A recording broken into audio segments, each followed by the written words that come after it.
La prière, ça lui amène lui-même à la sincérité du cœur. La prière réveille en nous notre péché. La prière, toi qui pries, cherche d'abord cette relation en toi, car il te dit, demeure en moi, je demeurerai en toi. Toi qui pries, tu veux aller à droite ou à gauche, tu veux passer un temps avec ton Dieu. C'est un temps de mise à part. Nous le voyons dans le livre de Genèse 18. L'intercession 19, l'intercession d'Abraham. Et c'est un temps aussi de mise à part, de consolation de l'autre. Les deux d'une parallèle puissante. Nous voyons dans le livre de Genèse.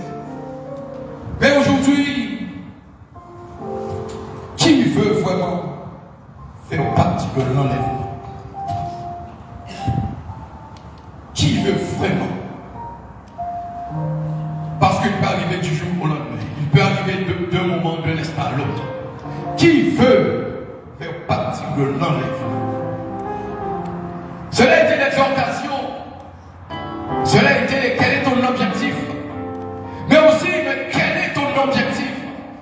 Ton objectif est-il celui d'une idolâtrie ou de Dieu où tu demandes que de l'argent qui est pas bon? Et pourtant, celui qui a créé l'or et l'argent, c'est Dieu lui-même. Ton objectif, c'est d'avoir aussi ce pouvoir. Mais il y a quelque chose que Dieu nous demande. Le salut est individuel. Tu cherches à travers ton objectif, car tu veux faire partie de l'enlèvement. Mais qui? Pose-toi la question. Mais qui veut faire partie de l'enlèvement? Point d'interrogation. Aujourd'hui, nous sommes assis ici. Nous voyons, Dieu nous a libérés peut-être chez notre cœur. Il y en a qui viennent, qui ne voient pas. Je le dis, fais attention. Dieu aime la fidélité. Si tu n'es pas fidèle dans les petites choses, ce n'est pas dans les grandes choses que tu seras fidèle. Cela aussi fait partie de notre composition. C'est comme notre corps qui a plusieurs composites. Ça, en fait, c'est de Dieu lui-même qui compose l'ensemble. Et à l'intérieur, il y a des composites, des particules, des cellules. En nous, il te dit, demeure en moi. Est-ce qu'en toi, tu demeures en lui? Mais pour demeurer en lui, as-tu la patience? Cela répond dans le verset, effectivement. As-tu la patience? Et as-tu aussi l'oreille de l'entendement, l'oreille de la sanctification, l'oreille de la compréhension, l'oreille de l'amour, l'oreille de l'entendement d'obéissance, l'oreille de la foi de l'esprit? Nous savons la foi. Comment, l'avons dit jeudi, comment Adam a entendu la voix, il a eu peur. Et il s'est dit, mais Dieu lui dit, mais où es-tu? La voix de l'Éternel pas au courant. Comme aussi pour nous, ça peut être pareil. Ou pour certains. Il parle. C'est pas pour revenir, mais c'est pour ceux qui n'étaient pas là, pour mieux comprendre. Comment aussi on peut détruire notre avenir? On peut détruire aussi seulement la communion avec Dieu. Dans le péché. Et c'est pour cela l'Éternel le dit, priez matin, midi et soir, mais priez sans cesse. Le temps de la désobéissance, le temps qui a été émis de Adam et Ève, et même de Caïn qui a désobéi, qui a tué son frère. Et voici de là est venue une génération. Une génération.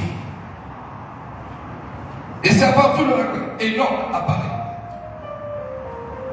Enoch, qui engendra, on voit vraiment génération en génération.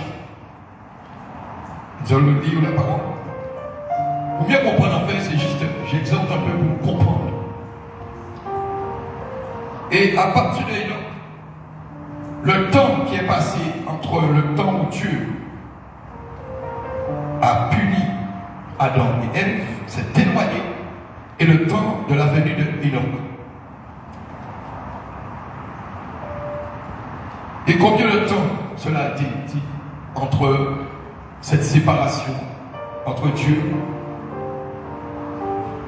et ses enfants, entre Dieu et Adam? Nous pouvons dire peut-être 1000 ans, nous pouvons dire 2000 ans, car à cette époque-là, il vivait plus de 500 ans, 700 ans, 800 ans. C'est là ce que je veux dire aussi. Tu demeures dans l'Éternel, mais ton péché aussi peut t'éloigner de l'Éternel et cela peut prendre beaucoup de temps. Nous pouvons prier, prier, prier. Mais il faut d'abord te dire, il te parle de cette grande obéissance et cette simplicité. Prenons le livre, le chapitre 4, à partir du verset 3.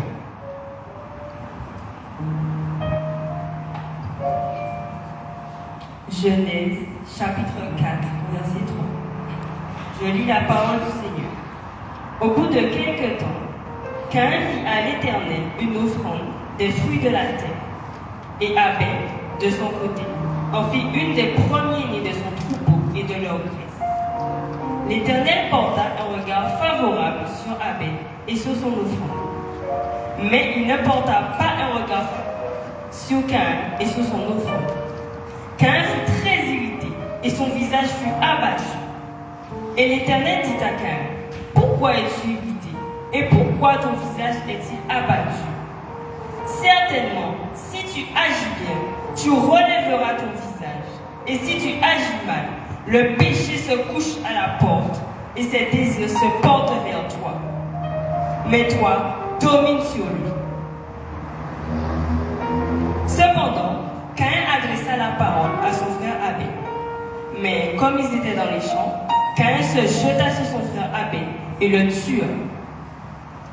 L'Éternel dit à Caïn, « Où est ton frère Abel ?» Il répondit, « Je ne sais pas. Suis-je le gardien de mon frère ?» Et Dieu dit, « Qu'as-tu fait? La voix du sang de ton frère crie de la terre jusqu'à moi.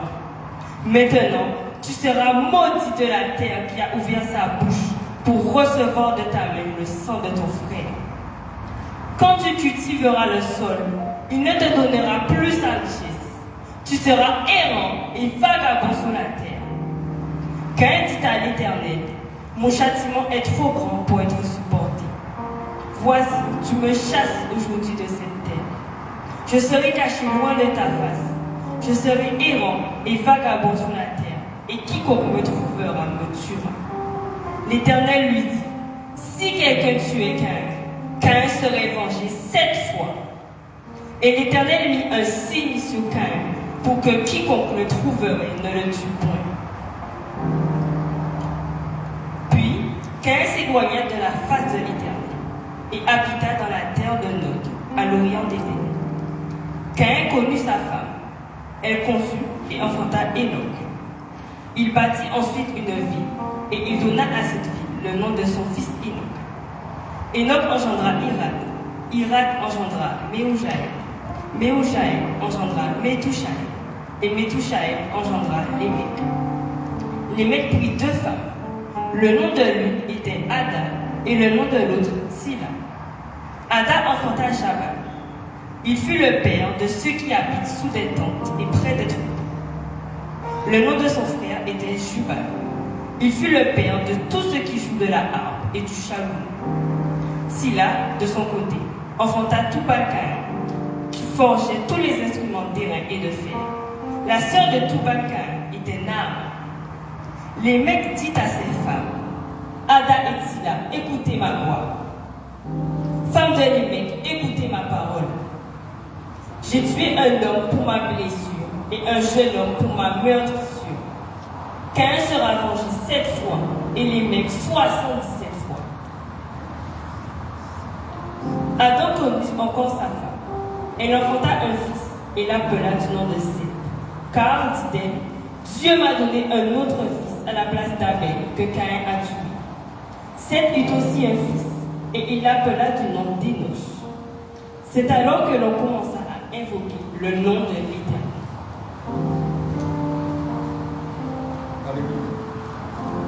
C'est alors qu'on a commencé à invoquer le nom de l'Éternel. Vous avez vu le nombre de descendances, de génération en génération, l'écart. Il y en a qui vivent pendant 700 ans ou 1000 ans. Voyez comment l'Éternel dans ce temps, l'éloignement de l'Éternel, après plusieurs générations. Pourquoi? Pour un péché. Pour un péché. Comment peut-on faire partie d'un enlèvement si on est dans le péché? Tu viens à l'église ou tu viens vraiment pour adorer l'Éternel ou demander je ne sais pas quoi, le pardon, ou demander quelque chose à l'Éternel. Il a la compassion, il te fait grâce. Mais est-ce que toi aujourd'hui tu as déjà demandé réellement à l'Éternel de pouvoir te purifier? Est-ce que toi aujourd'hui tu t'es déjà repenti? Et voyez le nombre de temps que l'Éternel a mis pour pouvoir avoir cette relation, avoir ce temps de pouvoir marcher avec le peuple. Car là aussi c'était le nom de Dieu. Le temps, cela représente, quand on lit ces passages-là, on voit le nom de l'Éternel. Je ne suis pas content. Et le mécontentement de l'Éternel, c'était dans le silence. C'est pour ça qu'on va dire, ok, puis belle réponse là, c'est le silence. Et quand il parle du silence, c'est ce temps aussi de regarder, d'analyser le cœur, de regarder au profond de toi-même. Car c'est toi tu as offensé. Quand l'Éternel fait cela, il développe aussi dans ces versets en disant, il parle du pardon. Quand on lit, il faut vraiment comprendre. Car on ne peut pas faire partie de l'enlèvement si aussi en nous, il n'y a pas ce pardon. Il développe aussi en disant, quand tu pries pour ton enfant, ou tu as péché devant l'Éternel, quand tu rentres dans la repentance et dans la rédemption, à ce moment-là, c'est la bénédiction que tu amènes à ta génération. Voici la réponse. Chapitre 7. Vas-y. Genèse chapitre 7. 7. Chapitre 7. Genèse 7. Voici le livre de la postérité d'Adam. Lorsque Dieu créa l'homme, il le fit à la ressemblance de Dieu. Il créa l'homme et la femme. Il les bénit et il les appela du nom d'homme lorsqu'ils furent créés. Adam, âgé de 130 ans, engendra un fils à sa ressemblance, selon son image, et il lui donna le nom de Seth. Les jours d'Adam, après la naissance de Seth, furent de 800 ans, et il engendra des fils et des filles. Tous les jours qu'Adam vécut furent de 930 ans, puis il mourut.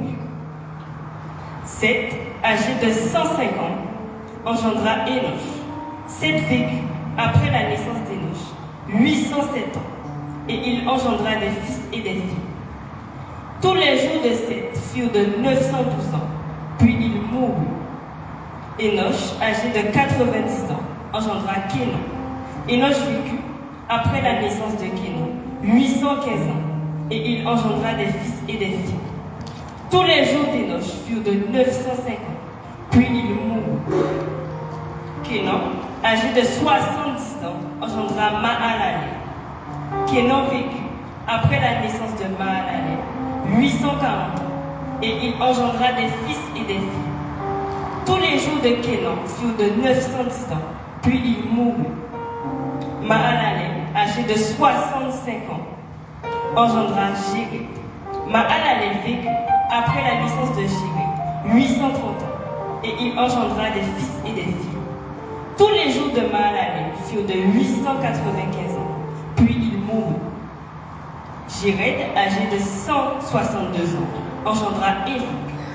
Jéred vécut, après 800 et il engendra des fils et des filles.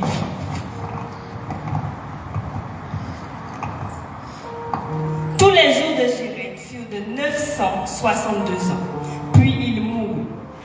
Enoch, âgé de 65 ans, engendra Métouchila.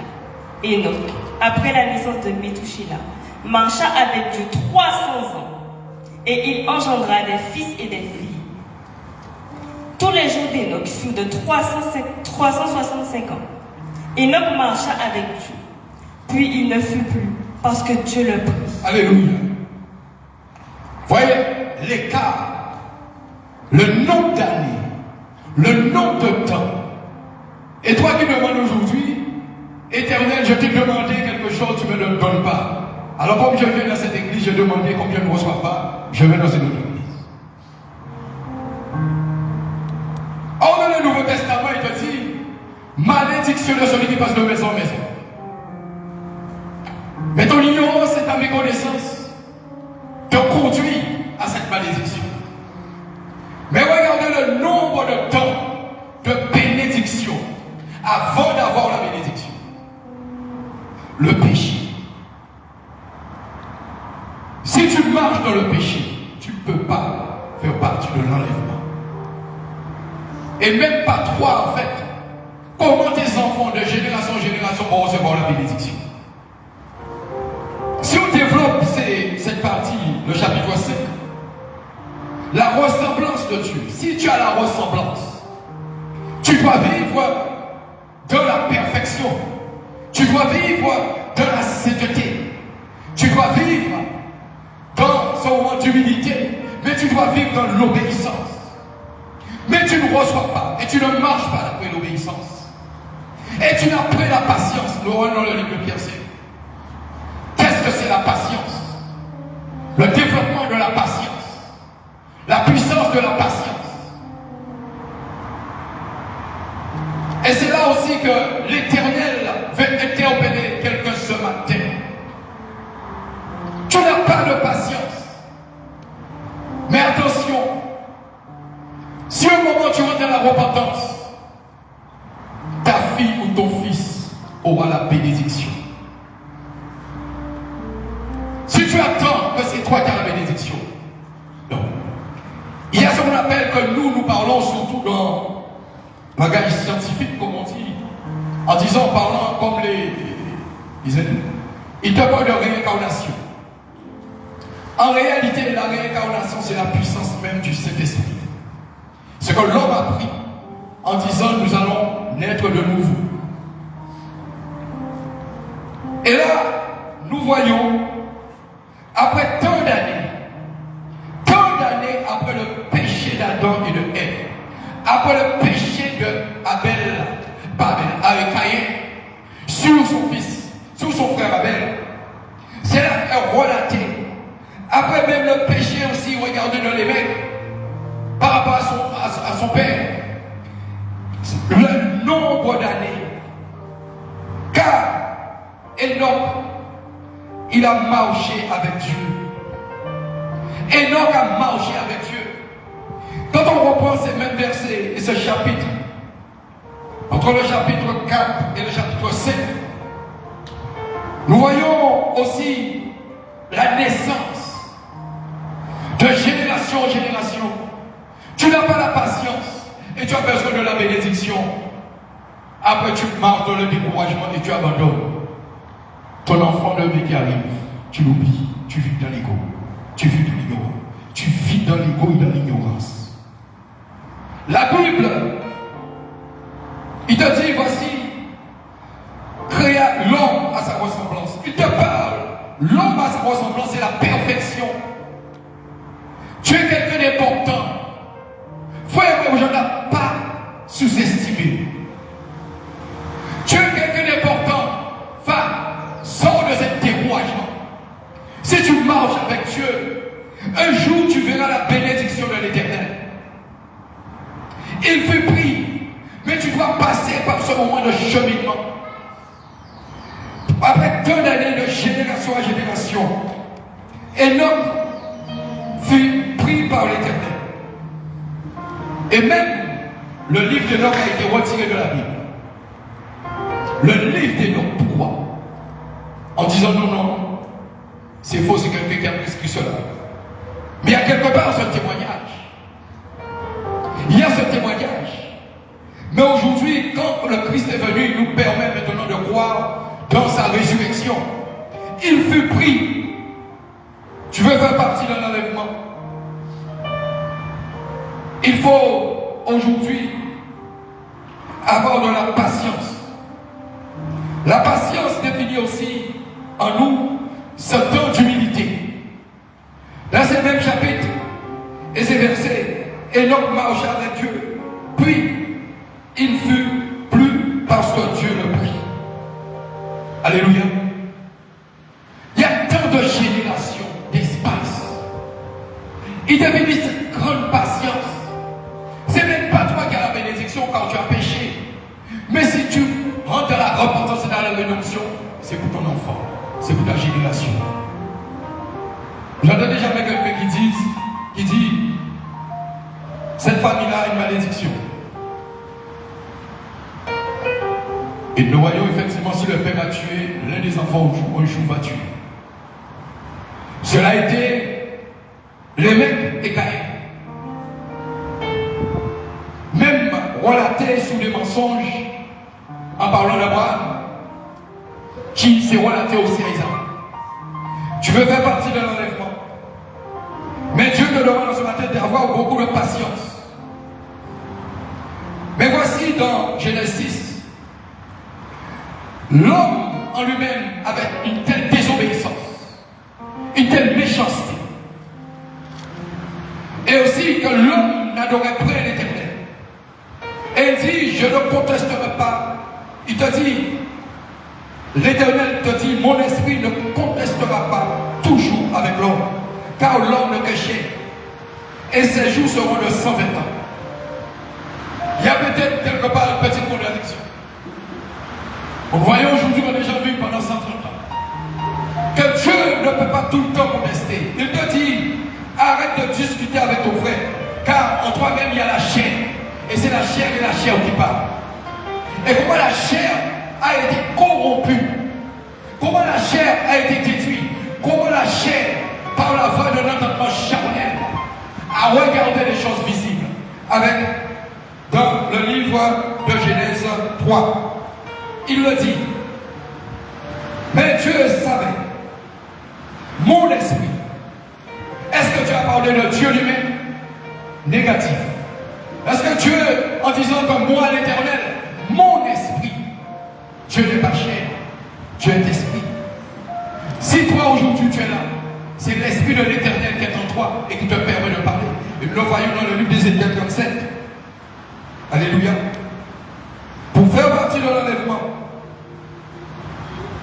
dans le chapitre 6, nous voyons aussi l'obéissance et l'intégrité de l'homme. Car Enoch était intègre et il marchait avec Dieu.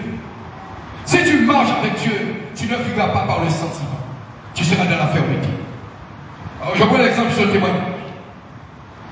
On te dit maintenant, tout de suite là, tu as une nouvelle, mauvaise nouvelle. Ton frère vient de décéder. Tu reçois. C'est difficile à avaler. La chair prend un coup. Car en entendant cela, tu ne l'as pas entendu dans un moment où tu étais vraiment dans une préparation de l'esprit. Tu entends cette voix qui te dit, ta soeur ou ton frère vient de te décider. Mais il y a quelque chose que tu ne connais pas et que tu ignores. Dans ce temps de cheminement de désert, Dieu te prépare aux mauvaises nouvelles. Dieu te prépare quand tu as eu tant de souffrance. Tu ne vis plus dans ce temps de sentiment, mais tu vis dans l'esprit de la fermeté qui est la voix de l'Éternel. Qu'est-ce qui se passe? Tu pars, tu vois à pleurer. Cela te touche. Et pourtant, un jour tu partiras. Un jour, te le dit, il mourut. Que Adam, que Ève, qu'Enoch, il mourut. Dieu t'avertit, c'est pas tout le temps que tu seras là. Et te donne le temps, si tu as vécu pendant 60 ans. Regardez le Christ, 30 ans d'anonymat et 3 ans de ministère. de relation pure, mais pure, de ministère, mais de témoignage. Et là, nous voyons que tu reçois cette nouvelle. Tu n'arrives même pas à parler. Tu te dis, c'est pas possible. Et pourtant, tu es averti. Mais le fait que tu marches par toi-même, ah bien cela va te détruire pendant quelque temps. Et pourtant, peut-être, la personne souffrait. Peut-être aussi, quelque part, que Dieu t'avait déjà averti de plusieurs choses, plusieurs signes, les signes de l'Éternel. Quand il te parle des signes, il y a des signes. Dieu te montre cela et te met en face de tes responsabilités aussi. Et maintenant, tu te dis, pourquoi elle est partie? Mais ce n'est pas elle qui est partie. C'est ce temps était arrivé. Car chacun de nous, nous avons un temps pour vivre. Mais là aussi, que Dieu te dit, ce temps pour vivre, si tu veux rentrer dans le royaume, tu as un temps aussi de pouvoir passer par cette obéissance. Qui marcha avec Dieu? C'est énorme. Sa mère, son père, ses frères, sa génération? Non. Cela répond. Il fut pris. Il répond dans ces versets-là. Le salut est individuel, mais tu réponds. Il répond de l'obéissance de l'homme. Nous ne sommes pas en série. Nous ne sommes pas nés en série. Chacun aujourd'hui doit prendre ses responsabilités. Et que chacun doit comprendre. Si tu veux faire partie de l'enlèvement, tu as averti de l'enlèvement de Genèse. Et même de ta vie. L'église n'est pas une forme de commerce. Comme si tu rentres, tu sors. Là aussi que Dieu veut t'interpeller. Le temps, 800 ans, 700 ans, faisons le calcul. Le nombre de temps que cela a pris afin d'entendre la voix de Dieu. Le nombre de temps à travers Enoch et le nombre de temps que Enoch fut pris. Il y avait une préparation. L'enlèvement n'est pas ce qu'on comprend aujourd'hui. Tu as un temps quand tu dois passer par ce désert. Tu as un temps aussi d'obéissance, de commandement. Genèse 6.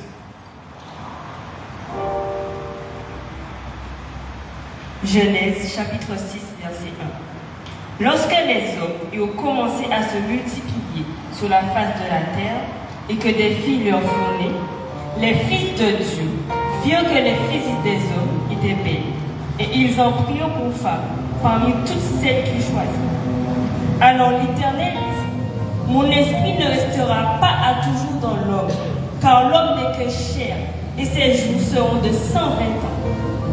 Les géants étaient sur la terre en ces temps-là. Il en fut de même après que les fils de Dieu furent venus vers les filles des hommes et qu'elles leur eurent donné des enfants. Ce sont ces héros qui furent fables dans l'Antiquité. L'Éternel vit que la méchanceté des hommes était grande sur la terre et que toutes les pensées de leur cœur se portaient chaque jour uniquement vers le mal. L'Éternel se repentit d'avoir fait l'homme sur la terre et il fut aveugle aux reptiles et aux oiseaux du ciel, car je me repens de les avoir faits. Écoutez, l'Éternel lui-même a eu tellement mal la méchanceté de l'homme. Et toi, tu es éthéologie, ça te très étonné de dire que l'homme est méchant.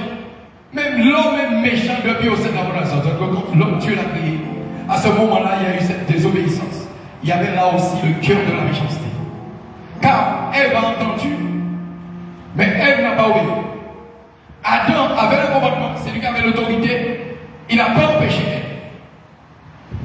Genèse 6, après quelques générations, c'est le livre de l'homme qui avait vraiment écrit cela. Mais comme je le dis, qui a été retiré. Car les géants sont les fils de Dieu, descendus sur la terre. Mais Dieu lui-même a vu la méchanceté et Dieu s'est repenti d'avoir fait l'homme. Et tu critiques ton frère, ou tu le juges, tu te dis, pourquoi on pense ça, pourquoi on agit comme ça? C'est la chair. Quand tu reçois la nouvelle, quelque chose qui t'arrive. Et malgré Dieu est esprit, Dieu se repentit d'avoir fait. En voyant cela, il dit j'exterminerai. Mais s'il a dit j'exterminerai, il l'a fait. Prenons le livre de Genèse chapitre 7. Premier verset. Genèse chapitre 7, verset 1. L'Éternel dit à Noé, entre dans l'arche, toi et toute ta maison, car je t'ai vu juste devant moi parmi cette génération. Tu prendras auprès de toi 7 couples de tous les animaux purs, le mâle et sa femelle. Alléluia. Je t'ai vu juste devant moi. Voyons, on avait parlé de l'enlèvement en disant quand tu es sur la croix, Jésus, non, il y a la base. Il y a aussi cette base d'entendement de parler en ce matin. Tu entends, je t'ai vu juste devant moi. Quand il a dit cela, Noé, il avait choisi Noé. Et il donna l'ordre à Noé. Et le peuple criait, il chantait, il se mariait, il mangeait, ils étaient en train de vivre. Mais Noé a été cette mise à part. Mise à part de Noé, c'était un temps d'obéissance. Ce moment de mise à part, quand on va voir tout seul, pas bien, pas inquiété. T'as dit, je ne vois pas ma soeur, je ne vois pas mon frère. Tu es en train de me préparer pour te sauver de quelque chose. Et à travers cela, il veut te parler. Et il te parle. Verset 5. Noé exécuta tout ce que l'Éternel lui avait ordonné. Est-ce toi aujourd'hui tu exécutes ce que l'Éternel t'a donné? Est-ce toi aujourd'hui tu as ce temps d'obéissance en toi? Car à cela, tu ne peux pas faire partie de l'enlèvement si tu n'as pas l'obéissance. Si tu n'as pas l'obéissance. Verset 12. Verset 12. Chapitre 7, verset 12. La pluie tomba sur la terre 40 jours et 40 nuits. Ce même jour entrèrent dans l'arche Noé, Sem, Cham et Japheth, fils de Noé, la femme de Noé, et les 3 femmes de ses fils avec eux. Eux et tous les animaux selon leur espèce, tout le bétail selon son espèce, tous les reptiles qui rampent sur la terre selon leur espèce, tous les oiseaux selon leur espèce, tous les petits oiseaux, tout ce qui a des ailes. Ils entrèrent dans l'arche auprès de Noé, 2 à 2, de toute chair ayant souffle de vie. Il en entra, mâle et femelle, de toute chair, comme Dieu l'avait ordonné à Noé. Puis l'Éternel ferma la porte sur eux. Le déluge fut 40 jours sur la terre. Les eaux crurent et soulevèrent l'arche, et elle s'éleva au-dessus de la terre.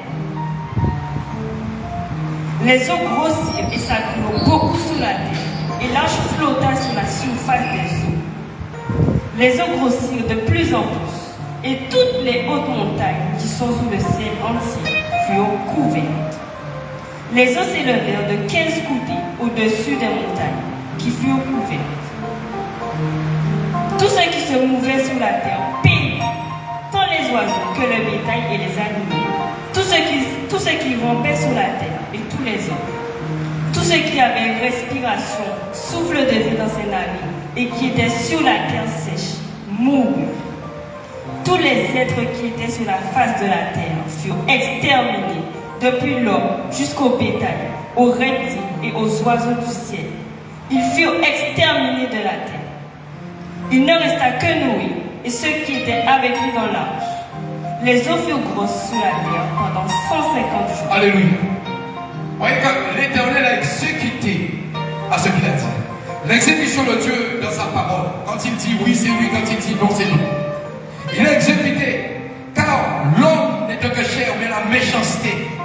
Cela se prépare aussi à la fin de cet temps. Nous allons avancer.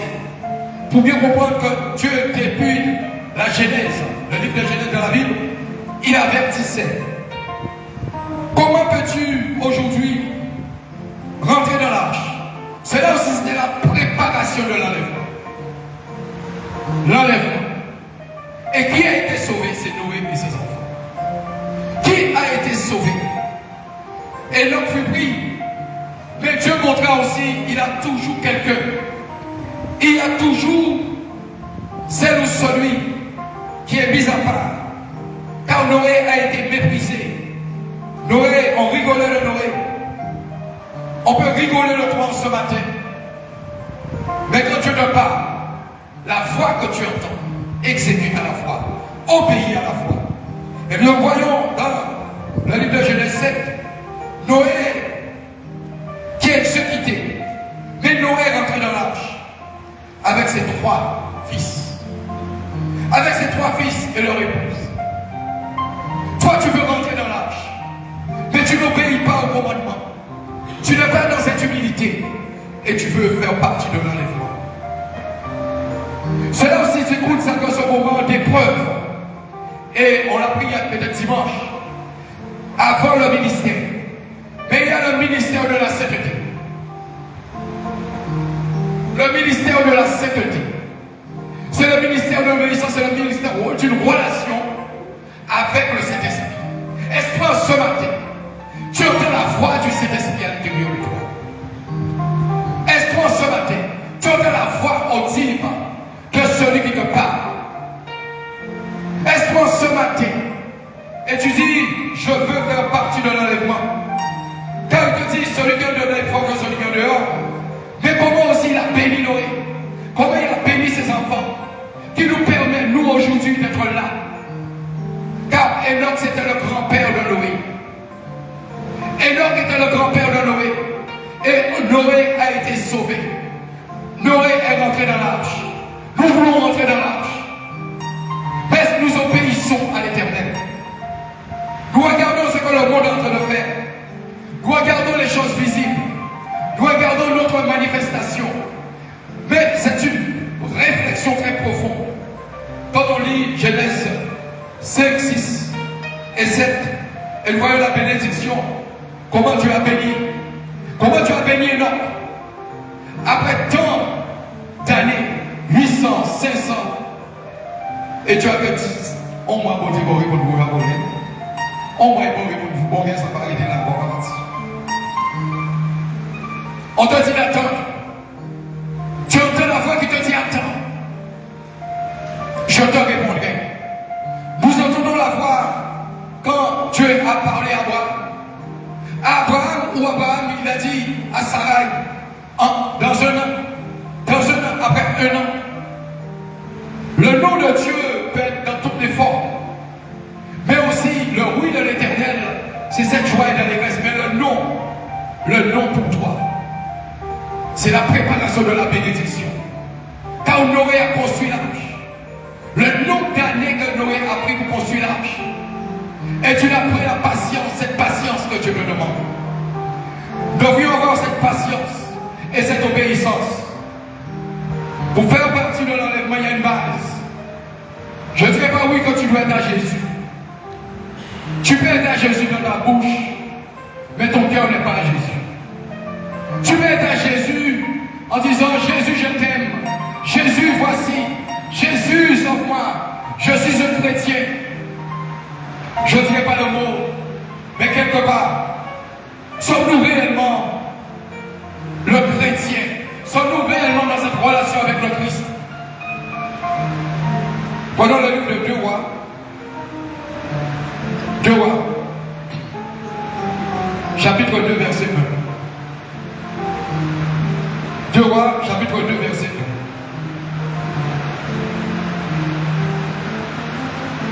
2 Rois, chapitre 2, verset 1. Lorsque l'Éternel fit monter Élie au ciel dans un tourbillon, Élie partait de Gilgal avec Élisée. Élie dit à Élisée, reste ici, je te prie, car l'Éternel m'envoie jusqu'à Bethel. Élisée répondit, l'Éternel est vivant et ton âme est vivante. Je ne te quitterai point. Et ils descendirent à Bethel. Les fils des prophètes qui étaient à Bethel sortirent vers Élisée et lui dirent, sais-tu que l'Éternel enlève aujourd'hui ton maître au-dessus de ta tête? Et il répondit, je le sais aussi, taisez-vous. Élie lui dit, Élisée, reste ici, je te prie, car l'Éternel m'envoie à Jéricho.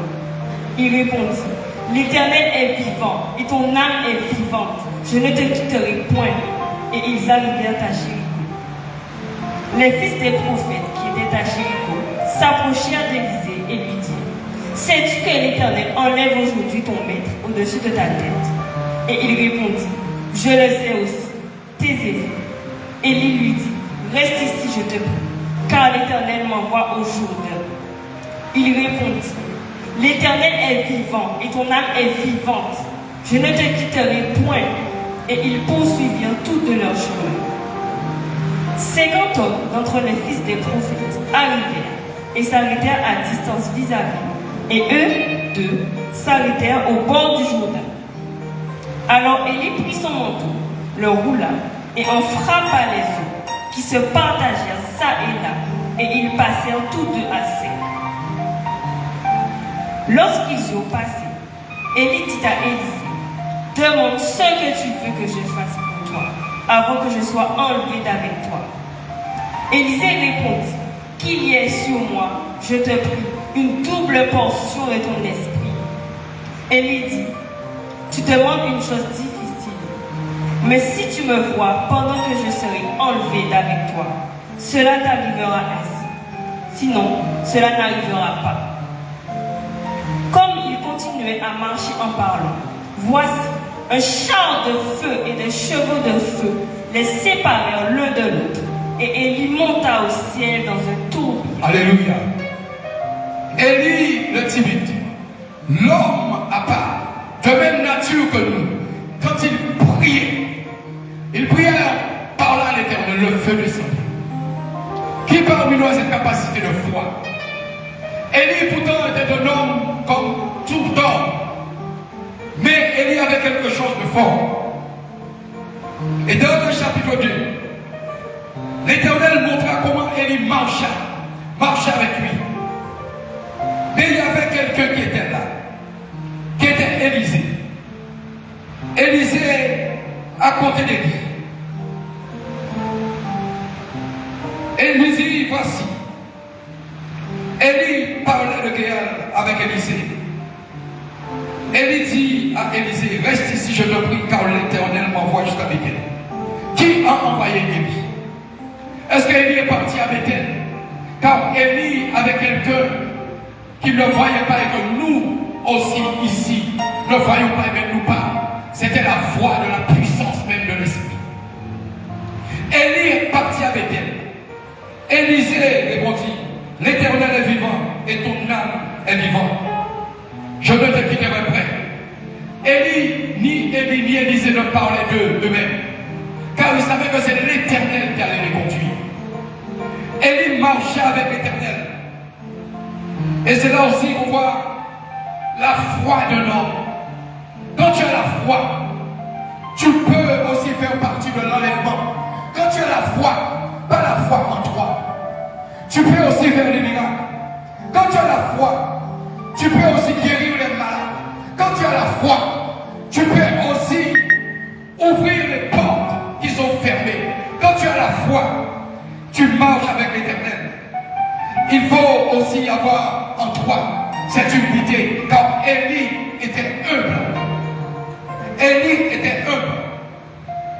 Voyons les fils de prophète, il me dit, qui étaient à Bethel sortis vers Élisée et lui dit: sais-tu que l'Éternel enlève aujourd'hui ton maître? Chacun de nous a quelqu'un à ses côtés. Mais quelque part, ta destinée et ton objectif est-il vraiment vers l'Éternel? Ton objectif aujourd'hui, en ce matin, est-ce que l'Éternel t'a parlé en ce matin? Est-ce que toi aussi tu as appelé l'Éternel? Élie a demandé une double portion. Élie lui dit: ce que tu m'as demandé, c'est difficile. Cela développe l'onction. Car Élie avait une onction puissante. C'est pour cela qu'on voyait dans les églises, peut-être tu vas prendre le manteau du pasteur. Je vais prendre son costard. Je vais prendre sa chemise. Je vais me frotter avec lui pour qu'il puisse me donner l'onction. Tant que tu es sous cette coupe, tu es sous l'attachement, Oui, l'onction va découler sur toi. À partir du moment où tu rentres dans cette obéissance et tu déclares qu'il n'y a plus d'onction, l'onction va venir en onction basse. En onction qui va venir pour puissance. Mais l'onction en lui-même, ce n'est pas de l'homme, c'est de l'Éternel, c'est le Saint-Esprit. À chaque fois que tu rentres dans ta chambre, à chaque fois que tu as une relation intime, tu ressens ce moment de tressaillement, mais ce moment d'électricité, et tu ressens une présence, et tu ressens une chaleur, car en toi tu as une relation pure, tu t'abandonnes à l'Éternel. Mais toi tu ne peux pas t'abandonner à l'Éternel, et tu veux faire partie de l'enlèvement, mais tu es en train de murmurer, de marmonner toute la journée contre ce serviteur, contre cette sœur, contre cette servante, de vouloir détruire. Et tu dis que j'ai l'onction. Tu peux avoir cet attachement. Si le frère a l'onction, c'est Dieu qui lui a donné. Tu marches avec lui. Tu as le vent de l'onction. Mais si tu commences à pécher, ah ben là, tu as le don, mais tu n'as plus l'onction. Élisée a demandé le manteau, le double. Le double. Élisée avait la soif. Mais Élie marcha avec l'Éternel. Élie avait l'obéissance. Nous avons vu un roi d'Israël sur la femme de Sarepta. Comment Élie est resté pendant combien de mois à pouvoir boire l'eau du torrent jusqu'à temps séché par le torrent. Et il mangeait avec un corbeau qui lui apportait du repas. Des feuilles, des fruits, c'était là le jeûne. Est-ce là c'était le jeûne d'Élie? Pendant 40 jours. Pendant 40 jours, l'esprit transporté. Car il cherchait là aussi ce moment intime de relation. Tu ne peux pas aujourd'hui, et pour faire partie de cet enlèvement, il y a ce temps d'obéissance, il y a aussi ce temps que tu dois recevoir. Recevoir de l'Éternel. Tu ne reçois pas de nom. Tout le monde vient aujourd'hui. Voici, le Saint-Esprit a dit, Dieu a dit, Dieu a dit que cette soirée, hier soir, tu étais ténèbres. Dieu m'a dit, tu as un problème. Dieu m'a dit, Dieu, le Saint-Esprit, c'est ta chair ou pas. Et le pire, c'est que tu vas poser toutes sortes de questions. Qu'est-ce qu'il fait? Qu'est-ce qu'il était? Qu'est-ce que je ne sais pas quoi? Quelle est sa vie? On va prendre toutes les formations. Et tu dis après, voici, Dieu m'a révélé. On voit même des manifestations. Toute forme de manifestation. Même en soufflance royale. C'est quoi ça? Tu ne marches pas de l'obéissance. Tu veux faire la tradition des hommes. Le Christ, quand il parlait, il l'ordonnait. Et les choses se manifestaient. Aujourd'hui, nous voulons faire partie de l'enlèvement. Mais nous voyons le temps de souffrance. Le temps aussi qu'Élie a passé. Le temps d'obéissance. Le temps d'obéissance d'Abraham. Abraham n'a pas été enlevé. Mais Enoch a été enlevé. Ça n'est pas quelle dimension quand tu marches avec l'Éternel. Ça n'est pas quelle dimension. Quel est véritablement ton objectif? Est-ce que ton objectif c'est toi? Est-ce que ton objectif te dit aujourd'hui, je veux un travail demain? Il te dit d'abord le royaume des cieux, toute chose te sera donnée. Arrêtez-moi de travailler là, criez là. Et une fois que criez là, avec un fond ouvert, portable de mer, tu vas travailler. On t'a appris. Ton objectif n'est pas toi. Car en toi, tu n'existes plus. Car si Dieu aujourd'hui décide de te prendre là, il coupe ton souffle. C'est fini pour toi. L'objectif de l'homme, celui qui marche avec l'Éternel, c'est de faire partie de l'enlèvement. D'être dans l'enlèvement. D'être dans l'arche, comme Noé l'a été. Ton objectif n'est pas à détruire ton frère. Ton objectif aujourd'hui ne va pas murmurer. Et voici, comme Élie marche avec Élisée, dans le verset 9, il dit, lorsqu'il eut passé, Élie dit à Élisée, demande ce que tu veux que je fasse pour toi, avant que je sois enlevé. Élisée répondit, qu'il y ait sur moi, je te prie une double portion. Alors peut-être un jour, tu peux être là et on te va enlever. Mais Dieu t'avertit, il y avait une voix qui avait averti les prophètes. Il y avait une voix aussi qui parlait avec les prophètes. Le frère Claude qui mange avec moi, le frère un jour qui dit, demande-moi ce que tu veux avant d'être enlevé. Ça peut être la mort, je ne sais pas. Il t'a dit, donne-moi le double portion. Mais s'il n'a pas la soif, il dit, mon seule portion. Quand le Christ a dit, je m'en vais, je vous laisse la paix. Par la paix de ce monde, ma paix, c'était la fidélité de cet esprit.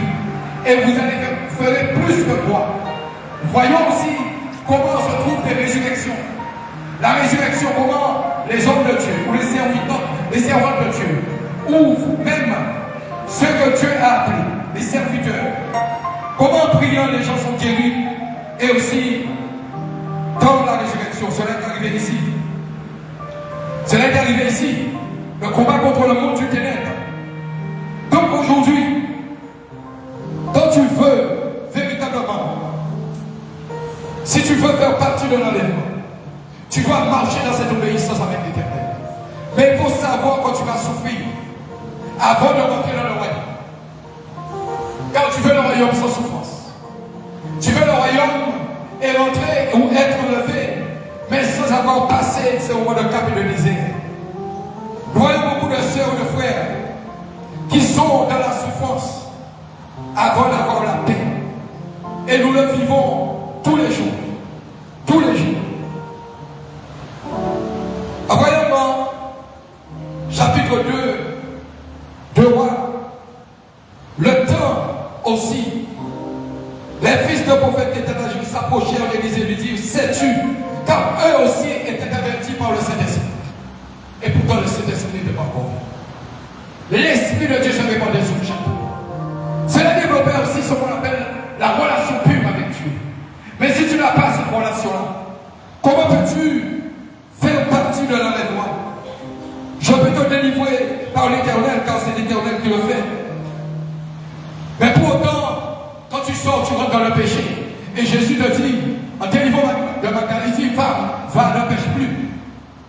Et elle a voulu, elle a marché avec Jésus-Christ pour être sauvée.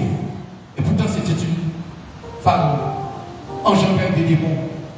Il y avait aussi la prostituée qui a marché avec Jésus. Et c'est pour ça qu'il dit, les prostituées et les républicains, attendons en disant que le royaume des cieux, elles vont entrer avant vous, avant nous, ou avant d'autres qui se disent, je suis un Jésus-Christ, car ils sont obéissants. Aimer les pauvres en esprit, c'est ça la réponse. Aimer les pauvres en esprit, car ils ne connaissent pas. Ils ont tant souffert, ils ont passé le cap de moments difficiles, et ils savaient que ce moment-là, ils devaient aujourd'hui rentrer dans cette obéissance. Et ils ont appelé à l'Éternel, mais leur cœur était vers Jésus-Christ. Leur cœur, Élie avait un cœur. Élisée qui croyait en voyant Élie, a demandé cette double portion. Mais Élie qui allait être enlevé. Élie était déjà choisi. Mais toi, est-ce que toi, tu as voulu passer? Élie était à part. La plupart des fois à part, mise à part. Et toi aujourd'hui, c'est au moment même de mise à part, sans sentir seul. Tu as besoin et tu cherches en toi. Tu cherches l'Éternel. Si tu as besoin d'être sauvé, il faut savoir que tu vas passer par ces moments difficiles. Tu as besoin d'être sauvé. Tu vas passer par ces moments de désert. Tu as besoin d'être sauvé. Il y aura de la division dans ta famille. Il y aura toute forme de combat, de violence, de guerre. Il te le dit, car ton appauvrissement et ton église commence chez toi. Il faut savoir, tu veux faire partie de l'enlèvement. Tu veux passer par tout ce que l'Éternel te demande. Les 10 commandements, les commandements de Dieu, ta vie. Et cela, le petit frère a exhorté. Quelle est ta vie? Quel est ton objectif? C'est quelle est ta vie? On l'avait déjà pris ici. Aujourd'hui, tu dois rechercher une vie sainte, une vie d'obéissance avec Dieu. Pas ta vie à toi, car en toi, c'est la mort. La chair, c'est la mort. Tu veux faire partie de l'enlèvement. L'enlèvement depuis aujourd'hui, on croit que oui, quand je viens et 2-3 minutes, après je pars chez moi, ou je rentre chez moi. Quand tu sors, tu commences à attaquer un frère ou une soeur, ou on est en train de te provoquer. Il te dit si on te frappe de la joue droite, de l'autre. Où se trouve ton amour? C'est la décortication des éléments qui doivent faire partie pour celui qui vient enlever. Il y a un chemin. Et c'est pour cela que Dieu parle de patience. La patience. Jean 21, verset 12. Jean 21, verset 12.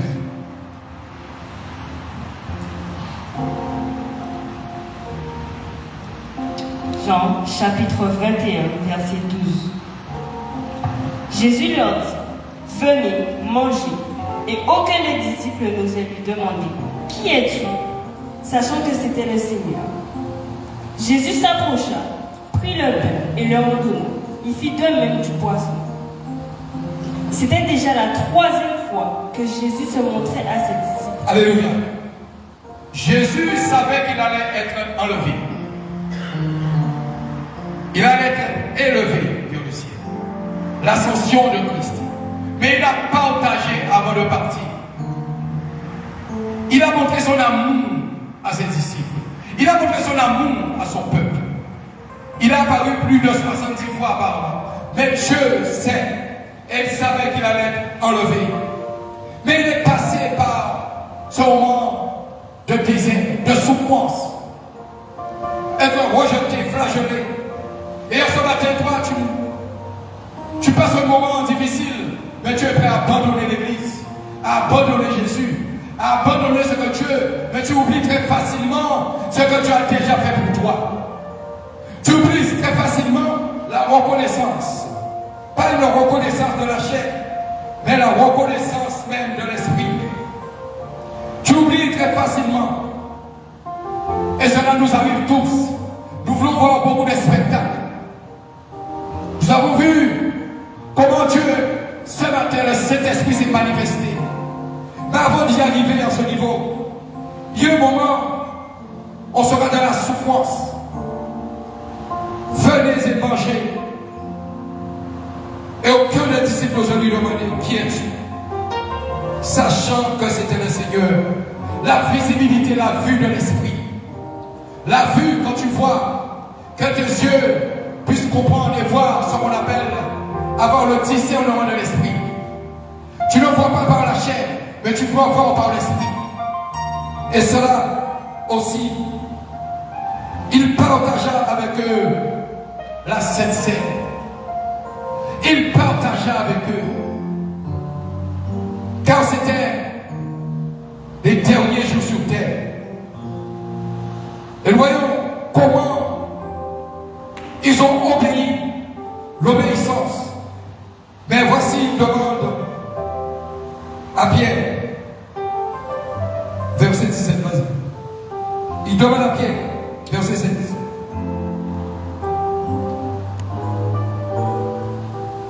Il lui dit une seconde fois, Simon, fils de Jonas, m'aimes-tu? Pierre lui répondit, oui Seigneur, tu sais que je t'aime. Jésus lui dit, paie mes brebis. Il lui dit pour la 3e fois, Simon, fils de Jonas, m'aimes-tu? Pierre fut attristé de ce qu'il lui avait dit pour la 3e fois, m'aimes-tu? Et il lui répondit, Seigneur, tu sais toutes choses. Tu sais que je t'aime. Jésus lui dit, paie mes brebis. En vérité, je te le dis, quand tu étais plus jeune, tu te saignais toi-même et tu allais où tu voulais. Mais quand tu seras vieux, tu étendras tes mains et un autre te cédera et te mènera là où tu ne voudras pas. Alléluia. Quand tu seras vieux, il lui parlait de quoi à ce moment-là? Il lui parlait la mort. Sa mort, comment il allait mourir. Il va pouvoir prendre une décision lui-même. Mais dans les 3 fois, paie mes brebis. Dieu a voulu lui dire, rentre dans cette obéissance. C'était aussi cette condition avant de faire partie de son rôle de salut, d'être sauvé. Paix mes brebis, ça veut dire quoi? Occupe-toi de tes frères, de tes sœurs. Occupe-toi de tes frères, car je t'ai choisi. Et nous voyons même en ce temps, ce n'est pas le cas de montrer cet amour pour son frère, de montrer l'amour pour sa sœur, de montrer l'amour pour une famille. Combien parmi nous qui a quand même ce cœur-là? Combien parmi nous, je dis même les hommes de Dieu, combien parmi nous, les enfants de l'Éternel, avons-nous ce moment de partage? Et on dit, on veut faire partie de l'enlèvement. Il y a beaucoup de travail à faire. Beaucoup de travail à faire. Dans les 3 fois, il savait qu'il avait à ce moment-là une certaine faiblesse. Et en lui disant cela, il lui disait, fais ta part, car moi j'ai fait ma part pour toi. Fais ta part pour tes frères. Femme, fais ta part pour ton enfant. Homme, fais ta part pour ta famille. Fais ta part, prie pour ta famille. Cela découle à dire de prier pour les siens. Quand on lit ce verset, c'est un verset vraiment un peu compliqué. Mais si tu as cette relation, l'Esprit de Dieu peut te parler ce matin. Si tu as cette relation avec le Saint-Esprit, il va te parler, te parle ce matin. Tu es déjà chez moi. Aujourd'hui, je t'ai déjà donné la bénédiction. Mais prie pour ton frère, prie pour ta famille, prie pour ton ami. Il t'a fait du tort, mais prie pour les siens. C'est-à-dire qu'il t'explique, paie mes brebis, ce que je t'ai donné, afin de ne pas les perdre, afin de ne pas les perdre. Dieu veut te parler, car c'est quelque chose de difficile dans la chair, mais dans l'esprit, c'est le Saint-Esprit qui te conduit à cela. Cela répond aussi la traduction de notre vie. Tu as une famille, travaille pour ta famille, marche avec ta famille, travaille. L'homme, cela répond dans le livre de Genèse. L'homme mangera à la chair de son front. Cela répond aussi qu'en disant, si tu as l'amour divin, tu ne vas pas penser à toi d'abord, tu vas penser aux autres qui n'en ont pas, aux autres qui n'ont rien, aux autres qui n'ont rien. Dieu aussi leur dit, marchez d'après l'amour, ne marchez pas d'après cette chair qui est un amour charnel, mais marchez par l'Esprit et par le Saint-Esprit, par cet amour de l'Éternel. Ne sois pas comme les hypocrites qui te le disent. Car Jésus, avant son départ, a voulu partager. Est-ce que toi, ce matin, tu partages avec ton enfant? Est-ce que tu partages avec ton frère de l'église? Est-ce que tu partages avec celui qui t'a fait du tort? Est-ce que tu pardonnes celui peut-être qui t'a touché? Ta frustration, tes offenses, l'offense. Dieu te dit, voici, je m'en vais. Et pourtant, Pierre avait trahi Jésus. Il avait trahi 3 fois. Le coq a chanté. Et pourtant, il lui parle là. Et il lui sert et il parle avec lui. Est-ce que toi, tu as cet amour? Est-ce que tu as cet amour?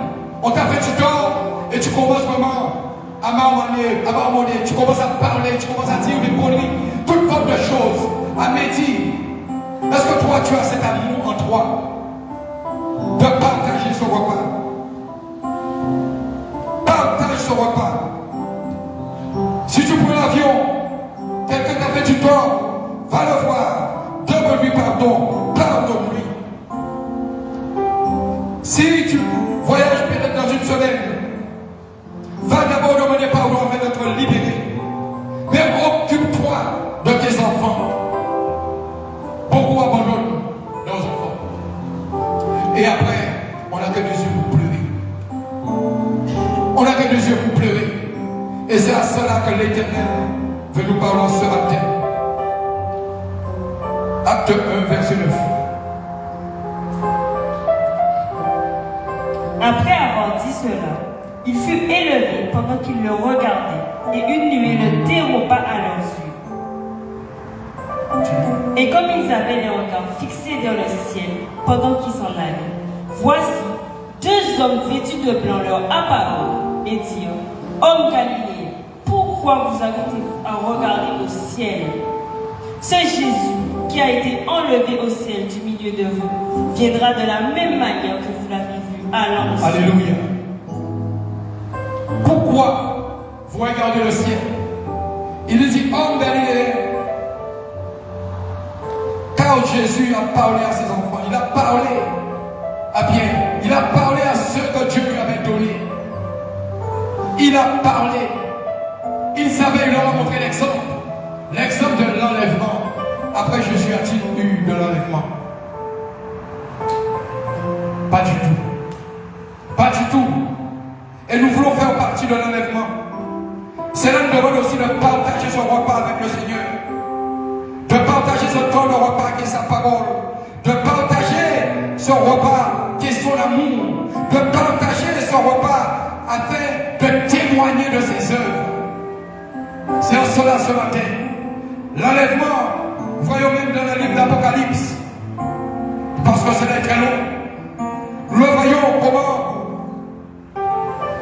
Ézéchiel parlait d'une transportation d'une char. Le feu, les 4 roues sont trouvées dans le char, c'est 4 roues. C'était l'Esprit de Dieu. L'enlèvement qui annonçait l'enlèvement. Quand Dieu veut se manifester avec vous ce matin, en disant aux enfants de l'Éternel et de la postérité, arrêtez de regarder le monde. Arrêtez de regarder ce que vous passez peut-être en ce moment. Mais regardez ce que vous ne voyez pas. Espère de ce que vous ne voyez pas. Car il vient avec vous. Il est avec vous. Il est en vous. Il n'est pas sur une montagne. Il n'est pas à Basse-Terre. Il n'est pas à Renapite. Il est avec vous, en vous. C'est cela que Dieu veut vous dire. Écoutez la voix de l'Éternel. Car Dieu vous parle dans votre cœur, chacun ici. Chacun ici, nous recevons la voix de Dieu. Partageons son repas qu'il nous demande, en partageant son amour. Partageons afin que tout péché soit pardonné. Si tu ne pardonnes pas, comment tu veux aujourd'hui que tu sois pardonné par le Père? Car tu ne pardonnes pas ton frère. Et nous sommes tous à sa ressemblance. Tu veux faire partie de l'enlèvement. Nous voyons au moment, il parle de l'enlèvement de l'Église. Aujourd'hui, c'est un avertissement. Dieu n'est pas là. Les manifestations ne sont pas là. Il dit d'abord, confessez vos péchés. Pardonnez-vous. Pardonnez-vous. Le péché. Est-ce que tu as la sanctification? Est-ce que tu as atteint la puissance même de la sanctification? Cette relation avec l'Éternel. Bon, Matthieu 4, verset 1, 11 et 11.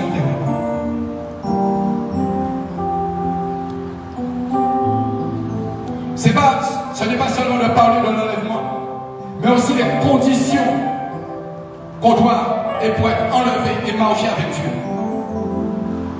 Il faut marcher d'abord avec l'Éternel, mais tu ne marches pas. C'est comme si tu as un ami qui ne t'écoute pas, qui fait l'inverse de ce que tu fais. Pourtant tu cherches la vertu. Mais lui, c'est vraiment ce moment d'imperfection. Mais un moment, tu vas lui dire, frère, je ne te lâche pas, mais on ne peut plus marcher ensemble. Quand tu es en train de me détruire.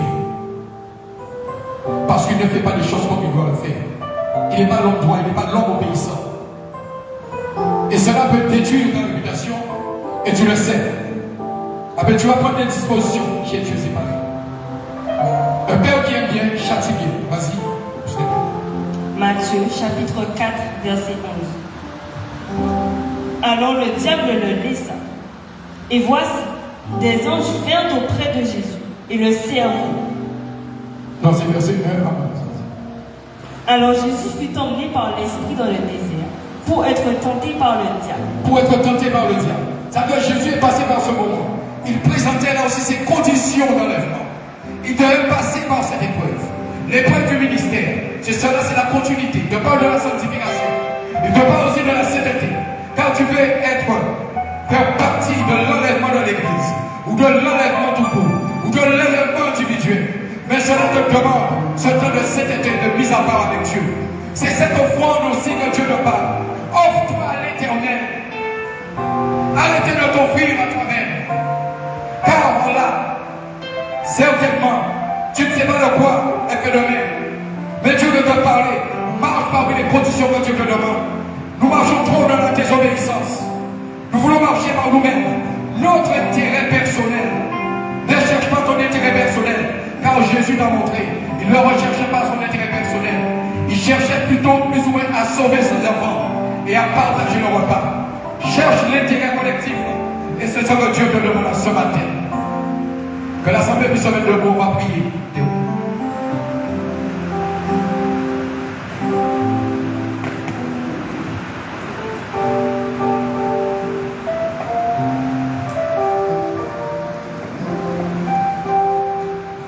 Oh éternel mon Dieu, nous voulons Seigneur entendre, nous avons écouté, nous avons entendu le message que tu donnes, comment on peut transporter. Cela aussi c'est la préparation de l'élévation. Enoch fut pris, Élie fut enlevé, toi tu fus élevé. Il y a une différence, oh Dieu. En ce matin tu as parlé à chacun. Tu veux partager le repas. Tu demandes à chacun de partager le repas. De partager avec son frère. De partager avec sa soeur. Entre nous, nous demandons pardon. Afin de nous édifier. Afin que ce matin, Père, je crie à toi, Seigneur. De pardonner, Seigneur. De pardonner, Seigneur, les offenses. De pardonner à ceux qui t'ont offensé. De pardonner à chacun de nous. Car nous t'avons aussi offensé. Nous voulons faire partie de l'enlèvement. Pour cela, Seigneur, tu nous ramènes à la prière. À ce moment de commandement. Entends tes ordonnances. Entends ta voix. La voix, Seigneur. Nous voulons pouvoir entendre la voix où nous avons peur. Nous voulons entendre la voix où tout l'esprit prend toute la place en nous, Seigneur. Prend toute la place en nous. Avec Seigneur, on veut marcher dans la sainteté. Et afin de rentrer, Seigneur, et de faire partie de l'enlèvement de l'Église. Oh Dieu, pardonne-nous. Que nous ne soyons pas, Seigneur, comme les 5 vierges folles, les 5 vierges folles. Oh Jésus, à marcher à ton obéissance, à marcher, Seigneur, à cette vertu, à marcher par ta science, à marcher par ta patience, à marcher par la foi. Oh Jésus-Christ, établis dans le cœur de chacun cette puissance, mon Dieu, car ils ont besoin de toi, Seigneur. Nous voulons entendre la vérité. Nous voulons entendre, mon Dieu, ta parole. Nous voulons entendre, mon Dieu, ton élévation. Nous voulons entendre ta nourriture. Nous voulons, mon Dieu, car tu as donné par le ciel la multiplication des pains. Mais c'était toi, Jésus. Oh Jésus, nous crions à toi, car ce matin, nous voulons t'offrir à toi. Nous voulons apporter, Seigneur, pour toi toute notre offrande, mon Dieu. Car tu nous as donné, mon Dieu, ton corps, ton âme, ton esprit, ta chair, afin que nous vivons par la grâce. Oh Jésus, Père, nous nous reportons dans notre péché, afin de te donner, mon Dieu, ce que nous avons en nous, notre cœur, mon Dieu. Je te prie, Seigneur, de bénir tes enfants. Je te prie, mon Dieu, de nous encourager à aller vers toi, mais dans la sanctification, dans la vérité, dans la sainteté, afin, Seigneur, d'être dans l'âge et de faire partie de l'enlèvement. L'âge, préparer l'alliance. L'âge, préparer l'enlèvement. L'âge, préparer l'élévation. Oh Dieu Tout-Puissant, en ce matin, nous te disons, mon Dieu, merci de cette nourriture. Père, nous voulons prendre des spectacles, mais nous voulons que c'est toi qui agis. Nous voulons pas marcher par la chair, mais marcher, Seigneur, par ta volonté, la volonté divine. Au nom de Jésus de Nazareth, nous voulons, Seigneur, rentrer dans ce chemin serré. Nous voulons, mon Dieu Tout-Puissant, être à tes pieds. Nous voulons être prêts, distraits. La prière, c'est une relation avec toi. Au nom de Jésus, que le Saint-Esprit puisse se manifester. Que le Saint-Esprit élève notre conscience. Que le Saint-Esprit élève cette relation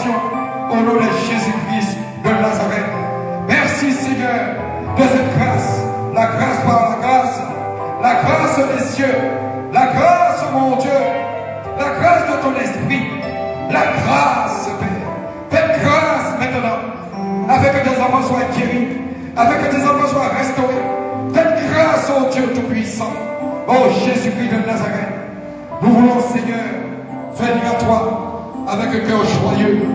Nous voulons, Père, venir vers toi et de nous repentir de tous nos péchés. Par le nom de Jésus, nous te disons Amen, Amen et Amen.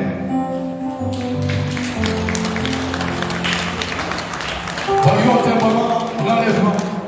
Cela se fait aussi par la prière. Que l'assemblée vraiment ait le cœur disposé. Il a dit à celui qui enseigne, Galates 6. Il a dit aussi dans le livre de Malachie 3. Mais cela parle de la